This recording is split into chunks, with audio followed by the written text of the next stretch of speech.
Doktor fútból, svona í smá áfalli ákvarðat núna eftir úrslitin í gærkvöldi. Íslendingar ekki á leiðinni á EM. Þannig fórum sjóferð þá Gunnar Birgisson með Doktor fútból og svo stórvinur þáttarins Arnar Sveit Geirsson. Bara gaman að fá þig aftur, Arnar.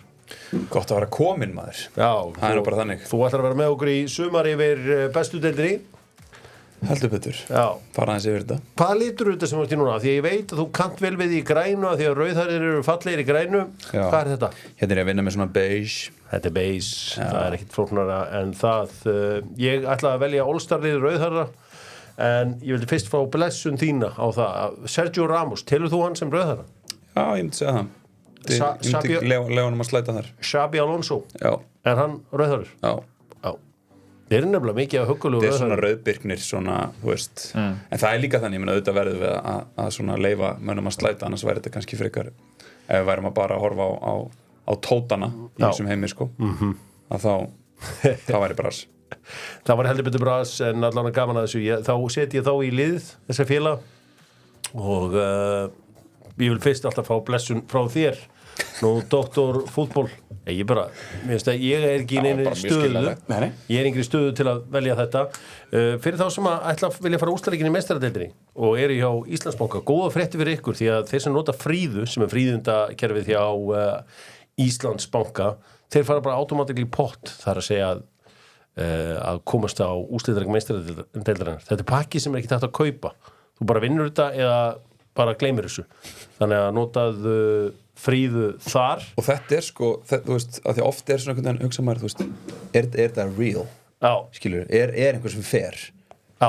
Ég veit hver vann innan leik síðast sem fór á Royal Liverpool þarna í golfinu? Já. Hver var það? Hann er í vinnu hjá mér, Þórður Kári Knútsson Herðu, hann var eldgamla kebabinn eftir eldgamla kebabinn eftir jam það skilaði vinnarnum það var svo færsla sem hann það var svo færsla, já Wow. Það er alveg fæsla. Ég ætla líka að minna á þetta fótboltaævintýri sem að Emil Hallfreðsson er að bjóða upp á Ítalíu. Nú, mann er langaði nú einhvern tímann að vera fermast, þá væri það núna. Doktor fútból að halda upp á 30 ára fermingaramæli núna 10. apríl. Til lukku með það. Og ykkur er báðum búið. Takk fyrir það. Það vera með svona flott bóð og svona skoðmyndir og rifjum upp gamla sögur og rifjum upp veistla, þessi veistla, náttúrulega annar rugg, sko. Það voru rosalegar á þessum tíma þetta verðum hvað það voru rapparar það var DJ þetta var sick hátíð sem ég bauð upp á þarna en allavega þá þeir veist, bara sendið mig á þetta fótboltaævintýri með Emil Hallfreðssoni á Ítalíu þetta hljómar ógeðslega vel talandu hluti sem hljómar ógeðslega vel American Style og núna réttur í páskana það er ekkert klassískara en að nenni ekki að elda á miðvikudegi fyrir páska og fara með gengið á American Style beint á stælin með ykkur touchdown style eða soccer style svo bara áður við höldum áfram fyrir ykkur sem vantar áfengi páskana, þetta er mjög mikilvægt það var heimkaup með opið og ef þú getur ekki beðið þá velurðu Volt aðgangin það er að segja að Volt sendi þetta með til þínum leið því stundum þá breytist matabóðið partí og þeir vantar eitthvað að narti þá hefur þér sambandi heimkaup og þeir retta þessi ekki nú Volt þetta er ekki flóknar að það þetta er svakalegt þetta er nefnilega svakalegt og talandi svakalegt þá er Doktor fútból í Keiluhöllinni í kvöld Kjöpquiz sjáumst í kvöld í Keiluhöllinni miðvikudagskvöldi og það er allt til að fá sér duglega því það er frí hjá flestum á morgun skýrdagur Klukkan hvað er þetta? Þetta er klukkan 9 Já þannig að maður nær líklega blikalegnum Breiðablik í og hérna já, geti náð því og svo beint þarna upp eftir hljóma vel alvöru tvenna þarna á ferðinni verður að taka frá sæti fyrir mig já, takk Gunnar Birgisson GB mun standa þar já, takk Lemon spurningin fór í Lemon tók eitthvað sem heitir Chicken Kato búin að breyta til og frábært þjónusta alltaf hjá Lemon Hafnarfirði allstar í raun og veru þó ég séu þetta mest í Hafnarfirði hjá Gurri það er ein áhugaverð spurning sem ég með fyrir ykkur þetta er fróðleikur sem að ég vissi ekki en eitt fyrsta myndbandið það er að segja í lit sem tekið var á Íslandi var árið 1939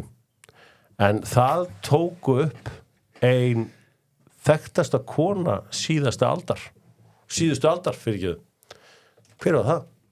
Hvað kona haldið því að við komið hingað og myndað Ísland og eftir hana stendur bara alveg standa ótrúlegar heimildir. Hún vissulega 1939. Já, og hún maður hennar var þekktar en hún. þetta Yoko Ono? Nei, þetta frábær pæling. En þetta 1939 Er þetta einhver first lady? Já, first lady. Þetta first lady. Þetta first lady. Já. Þetta hérna Þetta first lady. Það hárið eftir vel sér. Þetta first, þetta bandaríkjamaður, bandaríkjakona. Þetta ekki bandaríkjakona. First lady of Nazi Germany. Já, það svoleiðis. Þetta Eva Braun. Eva Braun. First lady of Nazi Germany. Kona Karlslands. Fóringjans. Hún þá að koma hingað, þú veist að því að það var oft talað náttúrulega Gunnar Gunnarsson, rithöfund, að hann hafi verið einn af þeim sem að meðal annars fekk að fara inn í Sko, hún virðist að vera það leiðilega, hún fór í skemmtiferð til Íslands 1939. Já. Ég segi nú bara svona, en hver fer í skemmtiferð til Íslands þegar þú getur bara að fara á Ibiza, sko? Líka 39, sko. Já. Það ekki svo hér hafi verið kannski allt í toppmálum það. Og byrjaði með hinum hundleiðilega Adolf Hitler. Já. Og giftist hún síðan bara rétt áður en að því öllu saman lauk. En þetta nú bara svona smá fróðleikur. Þetta vissuð ekki. Nei, ég get alveg viðurkennt það. Þetta vissi ég ekki heldur bara fyrir inn í vikunni. Er þakklátur í dag núna að vita þetta? Það var eldri strákurinn hjá mér sem sagði mér þetta. Nei, í alvörunni? Já, ok. Mætti bara með þessi, ég sagði, Geðveik sögustund, sko. Geðveik sögustund, sko. Ég trúði þessu bara ekki, þannig þetta. Förum á powerrankum með Dynout.is. Dynout.is panta matinn og allan þann pakka. Við ætlum að powerranka sárustu töpin í sögu íslenska landslýsins. Þar að segja frá því að við byrjum að fylgjast með Arnar Sveinn Geirsson. Ef einhver þekkir súra stundir í boltanum, þá ert þú þráttur að hafa runni allt og líka tapað öllu. Já, upplið. Eða eins og þú segir, I failed over and over again, that's why I succeeded. Takk. Þetta svolítið mín lína. Svolítið það sem ég að nota, það sem ég að vinna með. Við erum að búa til einhvern flottan bóla. Já. I failed over and over. Svo aftan á. That's why I succeeded. Herru, númer 5, hvað 5. sásta? 5. Frakkland 99 úti. Já, það var sá, en þú veist, var það ekki svona sárt en kassin alveg langt út? Jú, þú veist, en sárt. En ég held ekkert, ég hafði ekki hugmynd það þá, sko. Nei. Og upplifði það ekki endilega þá. En þetta svona svolítið þegar maður fór að skoða þetta tilbaka. Já. Þá held ég að þetta sé þetta fær að fara hann inn á listan. Heldur betur. 8. seti. Nei, 4. seti segi. Ég held ég var í top 10. Nei, fyrir ekki. Herðu, Nígería, HM. Já. Það var líka þegar við vorum svo stúpid í þeim leik. Já, það var allt við þann leik sem var bara vonbrigði. Já. Það var einhvern veginn kassin uppi eftir þetta, það sem manni leið eins og það hefði verið sigur á móti Argentínu. Já. Komin í þann leik og bara dapurt. Velvalið. Númer 3. Króatía seinni leikurinn úti. Einum fleiri í alla seinni leik og við gátum ekki neitt. Nei. Það sveið maður. Það sveið ekkert eðlilega. Og líka því að þú veist, þá einhvern veginn þá fann maður hvað við vorum með gott lið. Þú veist, þá fann maður og við, þetta er möguleiki, samt að spila á móti Króatíu úti og maður samt bara, þú veist, og vonbrigðin þau voru svo raunveruleg. Þú veist, maður einhvern veginn hélt bara þetta var sénsinn, sko. Þú veist, og maður vissi ekkert endilega, þú veist, en svo var það svo fljótt gleymt og allt það, þannig séð. Og bara eitt besta lið Króatíu bara, þú veist. Já, þetta er gott. Númer 2. Ég setti númer 2 leikinn í gær. Leikurinn í gær, hann var ansi sár. Og ég held kannski að það sem að stigmagni vonbrigðin í leiknum í gær annars vegar að við áttum engan veginn skilið að vera að fara á EM með þetta lið sem við erum með en allt í einu erum við samt í séns á að fara á EM, bara einum leik frá því og við erum búin að vera að fara á stórmót núna, búin að fara hana EM, HM, þá skilum maður hverju maður var að missa af. Hugsaðu hvað bara hagkerfið var að missa. Já, ég meina, það voru allir komnir inn á Dohop eða whatever, Icelandair og whatever, að kíkja hvernig kemst þetta til Þýskalands, hvernig græði miða. Það var allir komnir þarna. Það var bara allir farnir í frí. Það var allir mættir inn og líklega skipti.is að bara velta herru, takk í íbúðunum mína, ég ætla að fara. Ég er að fara í 2 vikur til Deutschland. Heldur betur, það hefur verið geðveikt. Og þar liggja vonbrigðin. komist yfir líka, þú veist, þetta ekki alveg málið. Númer 1 Ungverjaland. Við tölum ekki eins og það maður. Það getur ekkert annað verið enn á topnum og færið fyrir opnu marki hjá okkar allra besta. Það svíður, enn þann dag í dag. Getum ekki einu svona rætt það, sko. Það svekkjandi. Förum í stóra landsleikinn með Teygja sem lífað viðskipta og fyrir ykkur sem að byrja með litla, sölusíðu á netinu eitthvað slíkt, þú þarft greiðslugáttin á hreinu. Þar koma mínir menn í Teygja heldur betur og aðstoða þig. Vantar þig posa? Það saman Teygja. Ég rétti mig Gunni, þú þekkir þetta vel. Já, jú. Ég versla mikið í gerum posa frá Teygja. Já, hann velur það. Hann velur sér sérstaklega ég versla líka mjög mikið. Hann velur sér búðurnar sem eru með Teygja. En þetta fáum sem gerir það. Það ekki mikið að consumer sem gerir það en GB einn af þeim. Já, og þeir sjá að greiðslan skilist til þín en förum í þennan stóra leiki í gær. Fyrst þú varst að tala um Ungverjaleik fyrir 4 ára síðan. Þá var þetta sami leikur í gær. Þetta var bara sami leikur, besti maður og skorar í fyrri hálfleik, syngjum og tröllum og allt það og svo töpuðu þessu og við erum bara sprungnir í lokin eða hvernig upplifðu þið þetta? Gunni bara þú veist, þetta var akkurat nákvæmlega þannig. Mér fannst svona, þú veist, mögulega var bara andinn það mikill hjá liðinu að mjög skrítin situation sem að myndast þegar að þeir skora í raun og veru bæðimörkin en sérstaklega fyrra markið. Það að tala um þetta rest defense, hvernig liðið staðsettir og tapa boltanum og annað slíkt. Þú veist, það kemur hann að sending eftir frábæran undirbúning hjá Jóni Degi. Þú veist, mér fannst Jón Dagur geggjaður í þessu leik og mér finnst Jón Dagur yfirleitt geggjaður í íslensku landsliðstreyjunni. Ég ljá mér hvað sem vill og allt það. En það kemur sending sem oft á tíðum bara fullkomin. Hún kemur bara út á vítapunkt, þú ert bara að bíða eftir einhverju seinni bylgju hlaupið þarna inn á teiginn. Það kemur ekki. Þeir taka boltan 4 sekúndum seinna eru þeir komnir bara í dauða færi hinum megin á vellinum. Og það enginn sem brýtur, það enginn sem stígur fyrir, það enginn sem loka sendingaliðum, það enginn sem að passar mannin díogonalt hinum megin það sem að skiptingin kemur yfir. Mér fannst þetta rosa svíða því að þetta hafa verið þau gildi sem við höfum verið góðir í. Það að verjast þessu. Það að pirra andstæðingi, brjóta upp leikinn hjá þeim. Mér finnst þetta rosalega sárt að við skyldum fá svona marka á okkur. Því að ég get alveg lifa með því að það kemur bara kross og skalli eða fast skot fyrir utan eða eitthvað svoleiðis. Ég get alveg lifa með því. Svona mörk eigum við ekki að vera að fá okkur.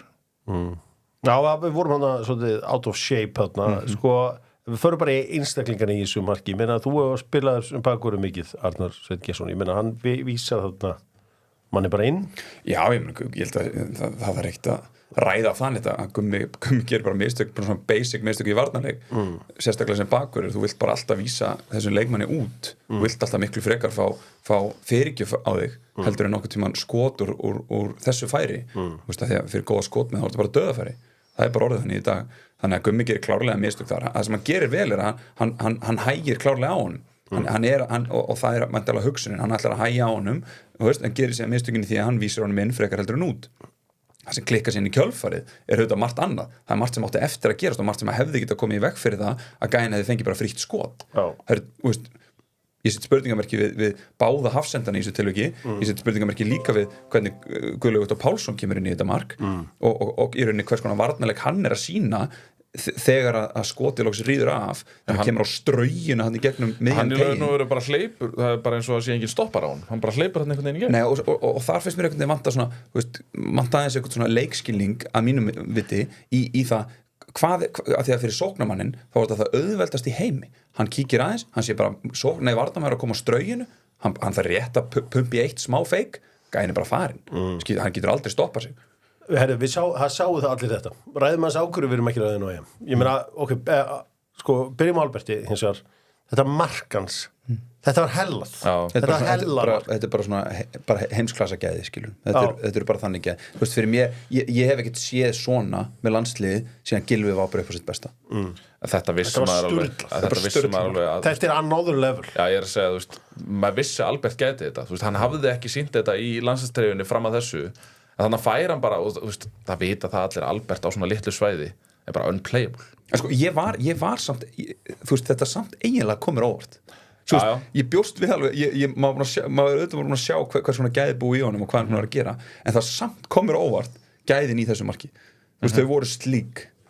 Þetta var trillmark, við erum komin inn í 1-0 og hann að spila vel, Hákon að spila frábæla, Jónda og frábæla. Og orkan í liðinu í fyrriháleik frábær. Þú veist, spennusti einhvern veginn ógeðslega gott, maður fann svona einhvern veginn og maður finnur það bara þegar maður horfir á, þú veist, og þetta myndi mann pínu á gamla landsliði, skilur, þú veist, sem að fer hérna á EM og HM. Þetta myndi mann einhvern veginn orkunin á vellinum. Svo maður fann bara, þetta var bara eitt unit, þetta lið, voru allir að vinna saman, einstaklingsgæði á og til, þú veist, bara, maður var alltaf, og maður var bara, við erum bara að fara að klára hana leik í fyrriháleik. Við vinnum hennar leik. Við erum bara betra lið en Úkraínu. Alltaf, en það sem að hefur orðið okkur að falli er varnarleikur, má verið að segja. Við fengum bara 1 mark reyndar á okkur á móti Ísrael, hefðum alveg getað fengið á okkur fleiri. Fengum 2 mark á okkur hann í gær. Ég meina, það er ekki, þú getur fúll út í þjálfara fyrir að við eigum ekki varnarmenn. Það er ekki hann sem að, sko, við eigum ekki miðveri. Já, meina, akkur segir það? Hvaða leikmenn eigum við? Já, Hjörtur hefur allavega sýnt þá frammistöðu í undanfjöldu leikju þegar hann hefur fengið að spila í hafsendinu Hann spilar aldrei fótbolta. Nei, eru ekki fleiri í þessu liði að deila við það? Hverjir? Hákon til dæmis í markinu. Hákon í markinu, sammála. Já, sáum það líka í gær. Við sáum það líka í gær. Mér fannst hann góður í gær. Mér finnst eitt með Hákon. Bara Hákon er frábær. En þú sérðu alveg á honum að þú veist, hann er strákur sem byrjaði seint í marki. Sjáuð ekki, fannst ykkur ekkit, hvernig hann vann á löppunum? Jú, ég skil ekki taka seinna markið, ég veist Nei, ég meina, þú getur ekki tekið seinna markið. Ef þú ert leikaðingur, leikreyndu markmaður. Ég er ekki eins og vissum að Múdrik hafi ætlað að gera þetta, sko. Hann hefur allan tímann á fræði, hann hefur ekkit annað að setja en að setja, hann hreyfir sig aldrei á löppunum. Já, þú þarft samt, sko, getur maður gert ráð fyrir þessu? Ég held ekki. Getur maður gert það, já, ef þú ert mjög reynslu mikill markmaður, þetta er bara munurinn á, þú veist, einhverjum venjulegum bestu deildarmarkmanni. Hann væri líklega síðasti leikmaðurinn á vellinu sem ég myndi setja á þetta mark hjá Múdrik. Þá einhver stíga, þá einhver Stiga! Nei, hann var ekki bara, ok. Það er bara, getur bara að lesa hann. Hann átti geta að lesa hann. Og hann er ekkert eðlilega langt frá þessu. Hann fyrir allt og langt til vinstri, hann er ekki nú sentraliseður í markinu þarna. Ég finnst það bara að vera illa staðsettur í þessu marki. Marki var rísastórt þarna hæra með hann. Sko, já, ok. Mér finnst alltaf, það er alltaf hægt að finna eitthvað. Auðvitað, við erum líka hérna í hlaðvarpi að finna eitthvað, sko. Sammála.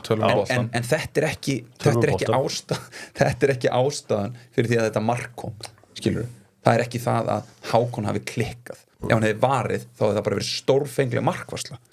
En að mínum að þetta er ekki markvarsla sem hann á endilega að gera, eða á að taka. Hvað heldur XG í þessu færi sé? Ég myndi alltaf svona 0,1. Mér er alveg slett sama hvað þetta XG í þessu dæmi er. En hann hefði alltaf verið á æfingu því þá þóru hann að lesa þetta. Skilur hvað við? Og svona varsla, ég meina, en þú veist, það sem mjög veist kannski punkturinn í þessu vera er að svona varsla, þú veist, að ef hann næri að verja svona, þá er það þýðið það allt í núna konum með markmann sem getur unnið leik fyrir okkur. Skilur við að bjarga tapi. Segjum hlutina bara alveg svo er líka. Þú veist, alveg svo móti ungurinn fyrir 4 ára síðan, þá þurftum við að vinna leik í 90 mínútum af því við hefum ekki getað að dansa við á 120 mínútum. Við hefum verið í teknir þar. Við sjáum það alveg og ég meina, hann ætlaði að taka Jóndag fyrr út af. Ég hef oft verið að æsa mig yfir þessum þjálfurum sem hafa verið þjálfa Jóndag alltaf að taka hann út af, en það er einhver ástæð. Þeir eru með einhver göggbak við að hvað djöfulis sem það er. Hann býður með að taka hann út af og svo í stöðunni 1-1 þegar maður hugsa, ok, nú er bara jafnað að gera eitthvað. Þá kemur Mikael Egill Ellertsson inn á og Mikael Neville en Alfred Finnbogason bara hafður bekknum við þurftum mark ég var svona, why? Ákveður var verið að taka Alfred inn í þetta verkefni in the first place þetta er lykilpunktur og svo er annað ég meina, Andri Lukas worked his socks off algjörlega Orri kemur að inn á Arnar Sveinn Gesson, hvað fengum við frá Orræs? Bara nákvæmlega ekki neitt. Nei. Og ég bara, fyrir mér er það eru mistökin, sko, mér er það mestu mistökin, svo skipting. Ég bara, og spurningi sem kemur með, af hverju er Alfreð hana? Ef Alfreð á ekki að koma inn á í stöðunni 1-1, þegar við þurfum mark, eða 1-2, eða 1-2, skilur við þurftum að vinna hann að leika í 90 mínútum. Skilur og hann hlýtur að hafa séð það og fundið það. Þú veist, þannig að af hverju ertu með hann í hópnum ef hann kemur ekki inn á í þessum mómenti? Hvað ætli possession hafi verið eftir að varu komin á? Ég veit það ekki, en varstu hrifinn á hann? Ég meina, hvað vill? Nei, þú veist, Gunni, tölum boltan. Já, ég að reyna að tala boltan. Og við slum fara bara mér finnst bara, mér finnst þetta saman þegar Jón Davíð kemur inn á móti Ísrael. Já, berða saman. Sko, kontu bara með orkuna sem við þurfum. Mér finnst Orri ekki vera impact center á bekknum, annarkvort byrjar honum eða þá, einmitt, þú veist, setur hann eiginlega ekki inn og sérstaklega ekki í þessari stöðu. Ég hefði sett Alfreð inn þarna, líklega. Ég hefði alltaf byrjað Orra. Ég hefði líka alltaf byrjað Willum. Þú veist, mér finnst þetta vera svo What have you done for me lately? Hvað meinar? Er það að tala 45 mínútur hans Willum á móti Ísrael? Nei, bara tala þú veist það stíkir bara rauðarspjald á móti Portugal og meina En hver er þið farið út? Hann samt búin Hver er þið farið út? Ég hefði bara mögulega haldið Jóa fyrir utan. Já, ég hefði gert það líka. Ég hefði bara mögulega haldið mig bara við nákvæmlega. Jói góður í gær. Ég haldið mig nákvæmlega það sama. Hvað fenguð við frá Jóa í gær? Ég hef aldrei mig bara við nákvæmlega það sama. Nei, ég svo sem ekki, ég bara reynslu í hverju? Skilur halda bolta nei, ok, tölum reynslu út af því að mér er bara eitt svona sem ég sá í gær eða sem mér varst vantað í gær það var svona pínu skítlegt eðli að vera, við erum 1-0 yfir í hálfleik, seinni hálfleikurinn nú ætlum við bara að vera ógeðslega leiðilegir svo kom bara strax kjaftsökið Já, ok, en 1-1 Já, en það snýst alltaf hefði það mögulega verið öðruvísi ef við höfum bara byrjað í leiðandunum strax hefði við mögulega drepið þessa orku sem kom frá Úkraínu strax í byrjun seinni út af því punktur, út af því að það sem, skilur, Úkraína kemur með allt annað orkulevel inn í seinni hálfleikinn en við gerum það líka við bara frá fyrstu myndu, þetta er bara allt annar hálfleikur og þú ert að horfa á 2 allt önnur lið auðvitað ekki spilar það inn í hvernig Úkraína kemur inn í seinni hálfleikinn en það kemur líka inn á það hvernig við komum inn í seinni hálfleikinn Sko ég var hrifinn að því hvað við vorum að kommitta mörgum mönnum fram á þessu til dæmis bara þegar markið kemur ég ánægður með hvað það eru margir framalega á vellinum og við séum bara að reyna að sækja annað mark þú veist við ætlum bara að vinna þetta og við ætlum að vinna þetta samfærandi helst ég er mjög hrifinn af því attitúti en það verður að vera þú verður samt að vera með einhvers konar belt og axlabönd í þessari stöðu á þessum stað á móti þessu liði ég er alveg þar og mér fannst það ekki vera þú vilt sækja en þú vilt líka vera belt og axlabönd já en það er svona nei, þú veist það var alltaf langt á milli manna þegar við töpuðum boltanum Hjörvar það er bara 40 metra bíl á milli varnar og miðju nei þá er bara varnarlínan að stíga framar og við þurfum bara að vera aggressívar í öllum okkar aðgerð það er bara bestu lið í heimi í dag að gera þetta Við erum ekki einu bestu Nei, ég veit allt það en þú getur ekki spila báða leikstíla Nei, en erum við ekki þá pínu næf Akkurat Skilur að segja, við erum að íta fólki fram við erum að íta mönnum fram en við höfum samt ekki gæðin í að gera það á þessu leveli ef við getum ekki fengið breyka okkur Skilur og hvað var það sem var talað um þetta Úkraínulið? Hvað viljum við ekki? Við viljum ekki fá á breykinu Leifum þeim að vera með boltan ekkert mál en við skulum ekki fá á breykinu og inn í end þá bara það sem skiptir öllu máli af því að þessi sending fyrir Jóndi og það var eiginlega magnað boltinn, þegar hann köttar hann út hann er svo lengi á leiðinu út og untouched og það er svo stórt svæði þarna og ég var alltaf að hugsa það hlýtur að fara að koma leikmaður það hlýtur að fara að koma Íslendingur sem er að fara að skjóta og ég náði að hugsa þetta tvisvar áður en boltinn síðan var allt í einu komin úr svæðinu Þú veist, þetta var svo langur tími þannig ég skil ekki, ef við vorum að þrýsta mönnum fram hvernig er ekki leikmaður í þessu svæði það bara fattar ég ekki eftir djúpu hlaupi frá miðjumanni sko. og það er það sem og ég spyr mér, á ekki Jói að vera þarna? Já, þú segir mér, þú ert sérfræðingur Já, mér finn það er klárt mál að það er einhver þarna sem að tekur ekki hlaup, sem hann á að vera að taka sem veldur því að við fáum síðan það í grillið sem við fáum í grillið á okkur fyrir mér naíft að spila svona það er bara þannig skilabóðin hljóta hafa verið eiga að vera þannig í hálfleik á móti Úkraínu í mikilvægasta leika ársins þá hljóta skilabóðin að vera þau herðu, nú ætlum við að drepa hennan leik við ætlum að vera með hann við ætlum að bara hamra á varnarleiki í þessu dæmi núna við ætlum að vera hundleðilegir við ætlum að drepa þessa stemmingu við ætlum ekki að hleypa þeim upp í orku það var ekkert af þessu Ok, við erum hérna með leikmann Albert Guðmundsson sem er orðinn súperstjarna Þú veist, ég hef engar áhyggjur af sölu íslenska landsliðsbúningnum hjá Puma núna út af að það komið stjarn það komið nafn á búningin það komið eitthvað, þú veist, þetta er bara hann er með gæði sem bara, þú veist þetta er amazing bara, endar hann ekki ef hann heldur áfram sem horfir á Mount Rushmore með, þú veist, Ásgeiri Eiði og Gylfa Albert, ef hann heldur áfram sem eins og núna ef hann heldur bara áfram að spila svona en það þá líka að skora 2 mörk hérna á móti Hollandi og setja kannski 1 á Wembley á England eða eitthvað svona Við þurfum að rífisetta þetta eftir svona 5 ár Já, ég meina ef hann heldur svona áfram ef hann heldur áfram að sýna þessi gæði ef hann heldur gæði áfram að skora 3 og skora svo einstaklingsgæða mark En gerir hann þetta móti Portugal? Sko strákurinn minn litli 6 ára hann er að spyrja mig hvort sé betri þú veist Lautaro Martínez eða Albert Guðmundsson Þú veist hann er bara að fylgjast með seríunni sko Er litli að spyrja því? Hann er bara að pæla í þessu hann bara veit hver er bestu leikmennir í seríu A og bara Viktor Osimhen eða Albert Guðmundsson hvor er betri Já Þú veist, þetta er bara, hann er bara komin á hendasta fyrir hann, sko. Já, hvor er það? Ég myndi halda að það veri Osimhen Já, ég meina, ég segi bara hann er frammi, hann er ekki frammi, sko Já En, já, alveg klárlega, ef hann heldur þessu áfram alveg klárlega verður hann En þú ert ekki aðdáandi? Jú, víst er ég aðdáandi Ég var að segja það er einhverju varlega Nei, ég var að segja hann Þetta er það sem hann hefur ekki syngt í íslensku landsliðinu Nú er bara komið Hvernig hefur að fengið tækifæri? Ég hefur með þjálfara voru með gutta að þjálfa liðið sem að þorði ekki velinu liða þegar voru stór karate fyrir hann Var það af því að hann var á stór karakter? Er það ekki? Hver ástæðan? Kvotum ástæðuna? Það var oft talað um varnarleikinar Það var oft talað um að við ætlum að pressa á eitthvað svona alveg, þú getur skorað svona mörg Já, ég er að segja það En við getum farið, af því að við tölum að þessum leiki sem við vildum alls ekki tala Ungverjaleikin Skilur við, hvað gerist í þeim leik? Hann var skrifið frá því að skora Já, hann tapar líka boltanum í sigurmarkinu En það sem er verra, það er alltaf að tapa boltanum En það er verra þegar þú skilar þér ekki Það er verra þegar þú eltir það ekki uppi og vinnur hann tilbaka Og þegar þú ert þarna á þessum stað, á þessum tíma að komin í liðið, kemur inn á þessum leik mikilvægasta leik sem vorum að fara að spila það árið Ef þú getur ekki skila því skilurðu, hvað er það að gera?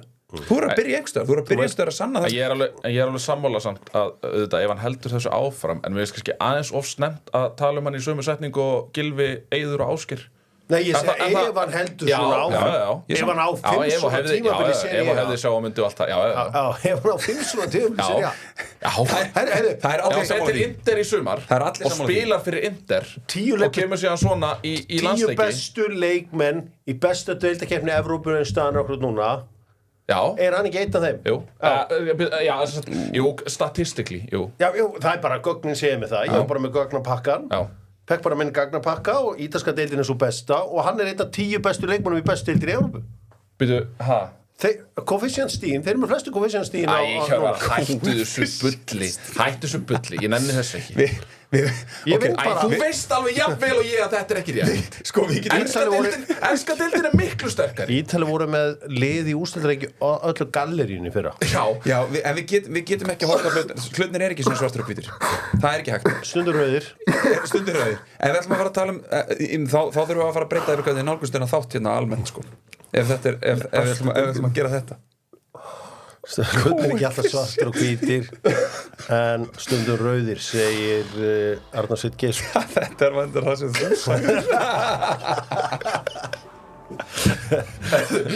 Ég alveg snögg heitnaði þetta maður Jesus Við ætlum að kíkja aðeins á það er að segja hérna við ætlum að kíkja á einkunnirnar úr leiknum með Nóa Sirius núna sko verða menn að fara að drífa sig ef að þeir ætla að redda eggjunum og ég fer yfir margar skemmtilegar páskasugur í kvöld eins og mamma og pabbi þau nefndi ekki að fela páskaeggið það var bara inn í ískáp var ekkert verið að hafa fyrir þessu ekki eitthvað skemmtir, þetta er ekkert óþarlega gaman og það bara inn í ískáp og byrjaði að rétta þetta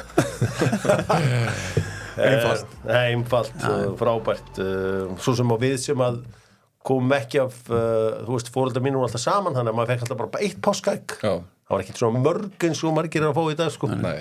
Það var bara 1 stykki, númer 4 og bara búið fyrir hádegi og bara prógramið.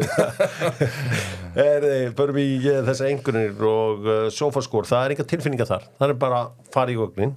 Það er Hákon Rafn með 6,5, Viktor 6, þeir með þessi bara pikki mig þegar þeir eru ósáttu við eitthvað. Hákon Rafn 6,5.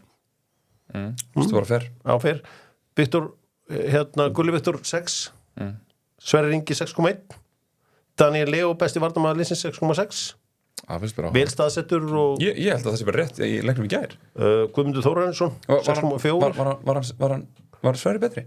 Það var ekki Gummi og ekki Gulli, það er ljóst Nei, það er svo Ég var að tala út frá þeim 4 en ekki það einhver að þeim hefur frábær Hákon Arnar 7,1 Já Hvað sagði Gummi? Sorry, ég misti það Gummi Tóta 6,4 næst besti varnarmaður Íslands í leik Það er líka Gögnunum Minnst það of hátt Arnór Traustason, lélegasti miðjumaðurinn samkvæmt þessu 6,5 Það var ekki sama efficiency í honum og í fyrirleiknum Jói Berg 6,7 Já, áhugavert Jón Dagur 7,5 Já, mjög besti samanlega leikmaður liðsins samkvæmt Gögnunum Mjög samanlega því Já, ég held sér bara samanlega því Albert Guðmundsson næst besti leikmaður liðsins 7,2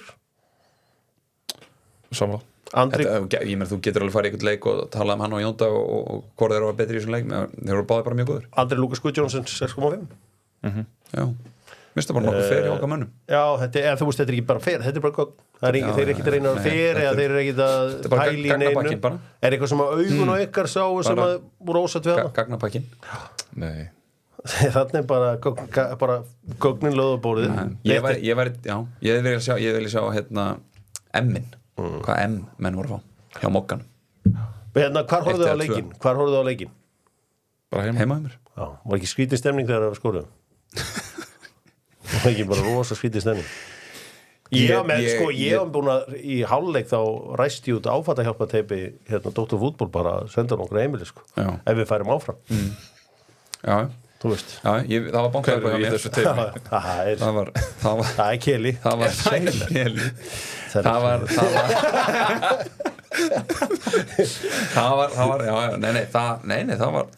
var það sem ekki sko ég tók eftir því Nei, þannig að sem betur verið þá fór þetta allt saman vel Ekki vera að leggja mér orði Mér finnst Albert Guðmunds svo góður leikmaður að það að vera svona creative fram á við Það er eitthvað því ekki minn stráki minn Nei, en ég er sammála Ég væri til að sjá þetta í fleiri leikjum Fleiri leikjum þá með landsliðinu Já, þá er hann að fá að spila með Íslandslandsliðinu því hann til ég gerir svona fastlega ráð fyrir því að hann verði þar Já, hann verði þar Þú ert að tala um framtíðina nefnilega Gunni er að tala um framtíðina líka Þetta er Ísrael sko aldrei á stórmóti og Úkraína Ísrael hefur víst ferð á stórmóti Einu svo 1970 Sorry Gögn Við höfum farið tvisar Það er ekki eins og við séum eitthvað alltaf á stórmóti Nei, við erum svolítið oft í umspilu Þeir eru alveg einhvern tíðan Ísrael getur ekki neitt Við skulum vera bara alveg fair Þeir geta ekki neitt Bara eins og prísin í æsler Þetta var jókleikur Þetta var algjör jókleikur Bara vera mjög fair Það var ekki eins og verið að horfa á einhvern umspilsleik fyrir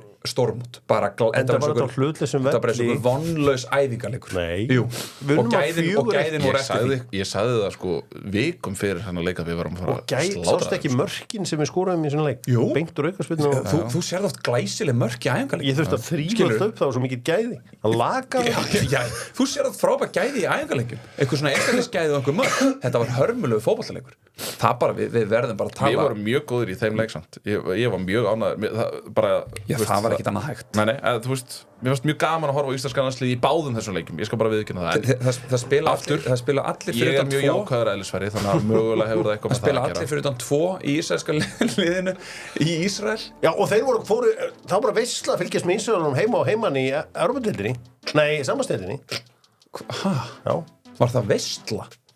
Frábær fótbolti Þeir fóru á plastið í Kópavoginum og unnu Já. Þeir eru aldrei séð plast áður á æfinni Býtu, Hjörvar Þú ert að íta mínum punktu upp Ég veit, þeir fóru á plastið á Íslandi og spiluðu þar eitthvað leik áður á plasti Já, ég veit það Já, ég leiði mér efast Ísrael get ekki neitt Við verðum að vera saman það Makkabíliðin hafa verið fín, jú Ísraelska landsliði Þetta er ekki landslið Skilurðu Þín skoðun, þú er rétt á henni okay.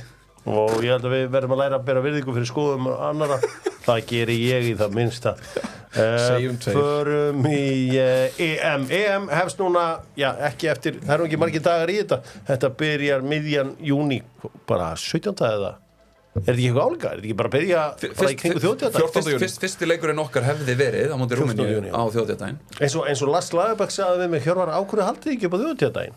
Ég sagði, jú, við gerum það alveg Hann sagði bara, er öllum sama Ég sagði, Reykjavíkurborg, löngsaga en velkomin í Kópavoginn Það eru verið á rútstúni, njótum lífsins og fögnum Ég reyndi ekki útskýra fyrir hvað búið að gerast í Reykjavíkurborg síðustu árum sko, en já Djöfull sem hefði fagnað í Þýskalandi þann 17.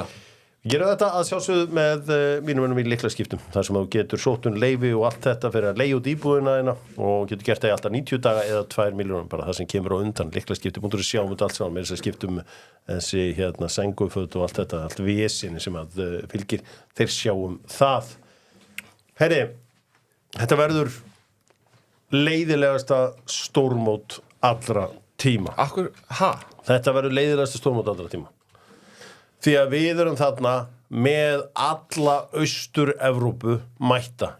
Nú allir, byrju Hjörvar, þú ekki vinur Austur-Evrópu? Að sjálfsögðu. En nenni ég að horfa á endalausa leiki milli liða frá Austur-Evrópu?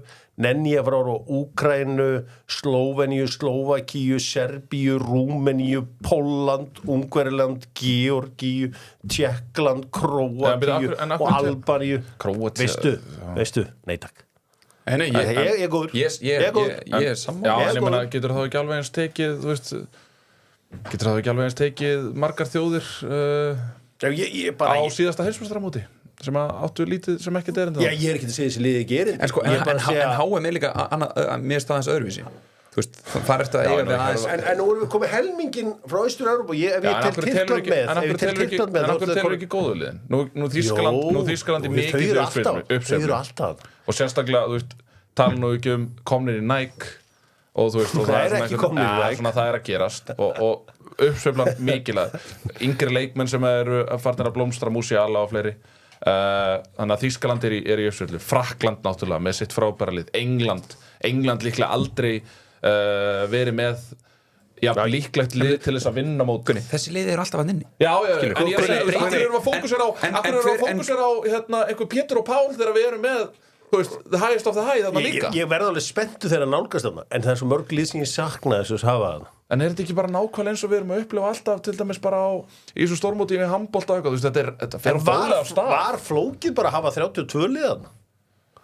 Og þá ert ekki með þetta besta þriðja seti hér og þar En þú vilt alltaf stækka mataborðið sko. Þú vilt alltaf leyfa fleirum að koma að borða Á 32? Já Jú, eflaust hefði það verið hægt En þú veist En allavega, já, ég laka til að horfa þarna Georgía eitthvað Þú þarft ekki að horfa þannig En þú getur alveg horft á England og Þýskaland og Holland og Frakland En hvernig er þetta samborið við, veistu hvernig þetta samborið við fyrri EM? Var þetta fjölda Það er bara sama og 16 Nei, ég er að meina fjölda liða Ég bara get ekki frá Austur-Evrópu Ég sé allt og mikið frá Austur-Evrópu Og svo ólympíuleikastar ekki kjölfarið Maður er bara og rúfa sína þetta allt Það er eins og það er Ég allavega get ekki beðið En vektu mig eftir riðlakefnina Og ég vekði Svo ég endur tekið í riðlakefninni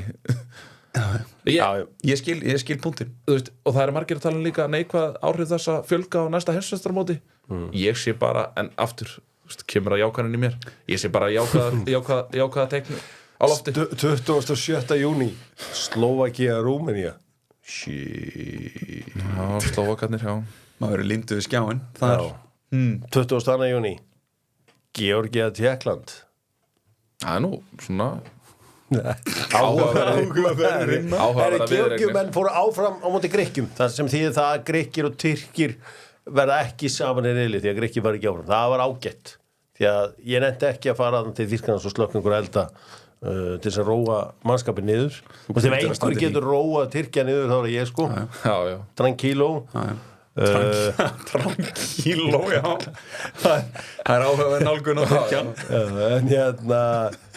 En Wales úr leik og Danny James minn maður, hann hafði nú bara vitað að klúðra sínu víti því að Pólverjar hefði getað tekið víti allan daginn á Danny Ward á þess að henni er því nálægt einu en einu hann hafa bara sniðut að slaufa þessari gefni klára þetta bara Já, hann var alltaf brosandi að því markin ekki nálægt einun en einu DJ-in bara, við veitum alveg sturta þessum niður sko Ég hefði átt að gera það í úrslitaleik Evrópudeildar á móti Villarreal þegar Dabbi var ekki nálægt einu en einu Þetta sýnir bara hvað heimavinna er svo rosalega mikilvæg bara eins og við sáum með David Raya á móti Porto Þú sást bara það var búið að stúdera Það var búið að stúdera allt fyrir hérna Danny Ward Já, það var búið að stúdera allt fyrir Danny hérna Þú þarft líka að leggja inn vinnuna og við sáum það með David Raya Við höfum ekki talað það Wojciech Stendzi sem að var þetta Jú Pólverjar náttúrulega það er engin þjóð líklega betri í heiminum að búa til markmenn en Pólverjar Það er ótrúlega góður í það er alveg hárið tjóður og hann er toppurinn þar Wojciech Stendzi sem var eitthvað meiri, nei, ég held að þetta sé nokkurn veginn komið, þessi lið eru mætt þarna, kannski fleiri spennandi leikir sem ég með fyrir ykkur í riðlakeppni. Hættu þessu. Lestu bara upp eitthvað góðan leik, það eru fullt af flottur og fyrir það sem er að pæli, já, Serbía, Slóvenía, hann verður 20. júní og það verður eitthvað eins og við segjum það verður nú eitthvað grillverslan þá Króatía, Albanía þannig að það er nægu að taka í þessu öllu saman já. Förum í smá gleði af því að Gunni er alveg að verða fúll Danmörk, England, shit Þýskaland, Skotland Hei Förum í stjörnlaðar Holland og Frakkland í sama riðli Förum í stjörnlaðar Stjörnlaðar staðreyndir með Vestmann One kampavinninu góða Dr. Fútból og Vestmann One hafa tekið höndur saman og reynt að stoppa það að kampavinn sé afhent í þessum litlu ljótu flautuglössum stækkum glössin, hækkum standardana hækkum rána saman og nú viljum við fá þetta bara í svona alvöru búrkon rauðinsglasi stóru leifis aðeins að leika þarna leifis anda þegar þú ert með alvöru kampæni, þegar þú ert með eitthvað drast þá getur bara sturtað í hvað sem er bara í kaffibollan og frænguðinni en þegar við erum að vinna með Vestmann One þá sýnum við virðingu Herru, stjörnlaðar staðreyndir kemur 4 staðreyndir sturlaðar eina af þeim er hrossakúkur þannig að svo veitir það fyrsta Theo Walcott hefur skorað fleiri meistaradeildamörk en gamli Ronaldo sem var eitt sem besti sendir alltaf tíma Walcott á 15 mörk í Champions League en brasilíski Ronaldo 14 ég mitt líklegt aðeins helvíti líklegt árið 1943 urðu Rapid Wien þýskir meistarar já, einmitt lið frá Austurríki er alveg pottið unnið þýska titilinn þetta er alveg helvíti líklegt alllíklegt.is og nú er ég komin í það þegar þú samdir þessa helvíti líklegt alllíklegt.is fullorðinsleikonan Brandi Love var gift Wagner Love fyrir leikmanni CSKA Moskvu og hélt ættarnafninu eftir skilnað þeirra í kjölfar bankarunsins 2008 sturlu staðreind eða hrossakúkur fjórða sturla Inter töpuðu undanúrslitaheiminu gegn AC Milan í meistaradeildinni 2003 á útimarkareglunni já, einmitt bæði liður með sama heimavöll þannig að líklegt að heimavöll útivallarmarkið helviti líklegt Nennu að lesa þriðju aftur bara örsnögt fullorðinsleikonan Brandi Love var gift Wagner Love fyrir leikmanni CSKA Moskvu og hélt ættarnafninu eftir skilnað þeirra í kjölfar bankarunsins 2008 hvað af þessu það var hrunið sem fór með það já, með það samband það var hrunið sem fór með það samband en hún hélt því já, hún hélt nafninu stundum með það gert þú ert væntanlega með hvað ég er með Rapid Wien það verið þýski meistari sko þetta minnir mig mér finnst þessi Wagner Love saga þetta minnir mig pínu á þegar að Rikki átt að ljúga því hann hefði verið DJ hjá Jay-Z munið því? Fyrir átt að ljúga því? Nei. Þetta er svona svipa mikið bull þú heldur að það sé bullin þú heldur að Rapid Wien hafi verið þýski meistari málið er það að tíma þá var Austurríki hluti af Þýskalandi what?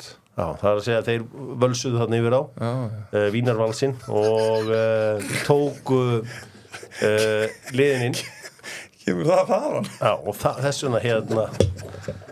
þess vegna hörðu Rapid þýskimeistarar Andersson Gesson þú ert að labba út með gjafabreið frá Tres Logos var það? Væntanlega maður Brandi Love ég held einhvern veginn Brandi Love og Wagner Love voru aldrei gift og ég efast að hafi hist og það var ekki hrun mér fannst þetta bara svo góð baksaða líka út af bankahrunni mér fannst hrunni, það var það sem kom upp hrunni þetta hefur verið í hrunin en hann er segur hann lesi vel gert hann fór einhverja viðvöruna betur í gang hjá hann þetta er mannastjórn ég hefði ekki Volkott framur til dæmis nei, það var hann var Sér hvað er klár mjög klár Eðlilega klár þessi guð, sko en hann var eitthvað, þegar þú komst með helvits nei, það var nefnilega Vínarvalsinn það var í rauninni það sem að gulltryði það Já, herri Förum aðeins í með Kjarnafæði nú eru náttúrulega hækkandi sól og allir farnir að grilla og stóri dagurinn hjá Kjarnafæðis fjölskyldunum var í gær það er að segja úrslit Kjarnafæðis mótsins allir að tala Þórsarana en KA-menn taka alltaf málminn allir að tala Þórsarana en KA-menn voru bara, herru, hvað er bikarinn? Ef hann á í hann fyrirleika ef við fyrst að spila og svo bara fóruðu með hann heim Sævar Pétursson sett hann bara í banksettið og spennti beltið og nú af stað Já, er það þannig? Já. En var þetta ekki á Káavellinu? Þeir eru með gallerí Þeir eru með bikarskápinn. Inn á Hótel Kea Það er inn á Hótel Kea. Það eru bikar það er bikarskápinn Já, þetta var áhugaverður leikur því að Þór kemst í 2-0 Já En ég meina, er eitthvað sjokkar þarna?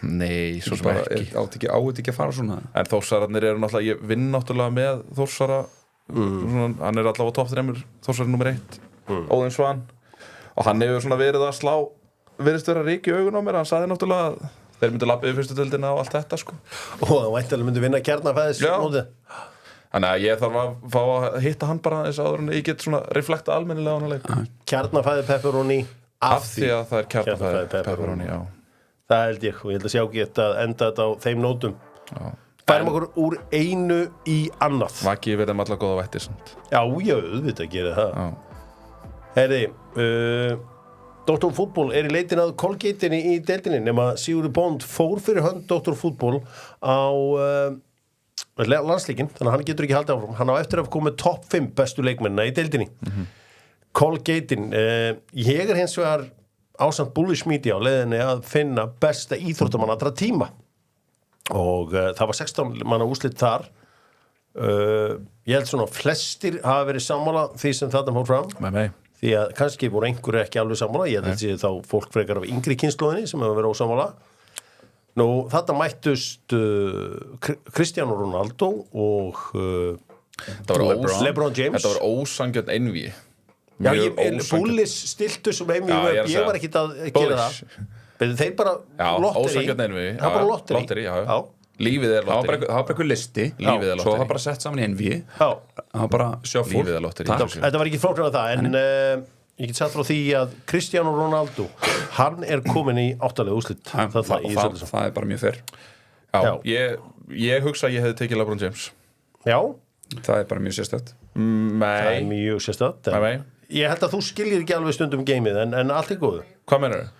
Þú veist hvað er erfitt til dæmis að vinna meistaradeildinni í fótbolta? Já, ég er alveg samanlega eða fara eða leiða landsitt Portúgal sko, kannski leiddi náttúrulega ekki nokkuð skapaða hlut nema bara hliðalínunni sko. Erfiðasta, jú, hann fór með liði í úrslitaleikin úrslitaleikinum var bara að loka hnykkurinn en í úrslitaleiknum en heldur ef hann hefði ekki verið þar og hann hefði bara shippað sér heim heldur það ekki skiptið um álfur hópina hann spilaði úrslitaleikin hann byrjaði ég meina og svo bara hefði hann látið sér hverfa sko það sem að kannski ég sá krakkarnir litlu skildi ekki alveg eins og aldrei við Gunnar og svona sem voru ekki upp á þessum tíma þau skildi ekki okkur í seti Novak Djokovic fyrir ofan Michael Jordan það er náttúrulega bara vittleysu en þá held ég að sko menn átti sig ekki á því ég skil þetta mjög vel ég skil tennis af því við erum að bera saman íþróttamenn við erum að bera saman Hjörvar er að ákveða hver er besti íþróttamaður allra tíma er það ekki?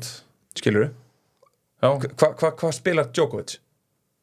Hann spilar á sama tíma Nadal og Federer og verður most decorated tennisspilar bæðir að skilja en það er líka þetta er einstaklingssport hann er að gera þetta einn og ég man ekki